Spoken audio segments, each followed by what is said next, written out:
her phone buzzed with a text from an unknown number. Stay inside tonight. They move after midnight. Emma barely slept at night. Every sound, every creak, every rustle of wind made her jump. By morning, she felt the weight of exhaustion press behind her eyes, but fear kept her alert. Still, she forced herself to follow her routine. Coffee. Window. Watch the street. Just like Mr. Harris used to. But today, something was different. Across the road, on the sidewalk directly facing her house, sat a small object. A camera. A tiny black surveillance camera aimed straight at her window. Emma's breath hitched. She scanned the street, no cars passing, no neighbors outside, no footsteps. Just silence. The camera hadn't been there yesterday. She was sure of it. And then she noticed something else. A second camera further down the street. A third near the lamppost. All facing her house. Her hands shook as she grabbed her phone and zoomed in on the closest one. The camera lens gleamed under the morning light, like an eye staring back at her. A cold whisper of fear crawled up her spine. Someone had started watching her openly. At noon, a sudden knock startled her so violently she dropped her mug. She froze. No one knocked on her door.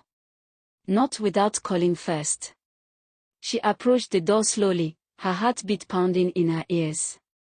When she peered through the peephole, she saw a young man, maybe late 20s, wearing a navy blue hoodie, messenger bag slung across his shoulder. He wasn't familiar. And he wasn't smiling. Emma hesitated but cracked the door open an inch. Can I help you? The man's eyes darted around nervously before meeting hers. You need to stop looking for him, he whispered urgently. It's not safe. Emma's blood went cold. Who are you? Do you know where Mr. Harris is? The man swallowed hard, then leaned closer. They're already watching you. You're next on the list. The door vibrated in her hand from how hard she gripped it. Who is they? She demanded. But the man didn't answer. Instead, he dropped something onto her doorstep, a small folded map, and walked away quickly, disappearing around the corner without looking back. Emma stared at the map with dread twisting in her stomach. She picked it up with trembling fingers. When she unfolded it, her heart nearly stopped. It was a map of her neighborhood. Every house marked. Some had a black X. Some had circles. Her house had both. And scribbled beside it, in handwriting she recognized from the note on the fridge. Not yet. A shiver ripped through her. Before she could process anything, her phone buzzed with a text from an unknown number. Stay inside tonight. They move after midnight. Emma stumbled backward, almost dropping the phone. Who were they? What did the symbols mean? And what did move mean? That evening, Emma turned on every light in her house. Every curtain closed. Every lock double-checked. But as midnight approached, she realized light didn't make her feel safer. Because through a tiny gap between her curtains, she saw something that nearly made her scream. Figures.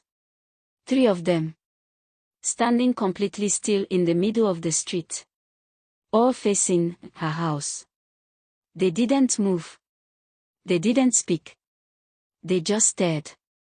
Emma backed away from the window, her heart thundering. Then, a knock. Soft. Slow. On her back door. Emma's breath froze. Someone, or something, was behind her house now. She clutched her phone, her voice cracking as she whispered. Mr. Harris, what did you drag me into?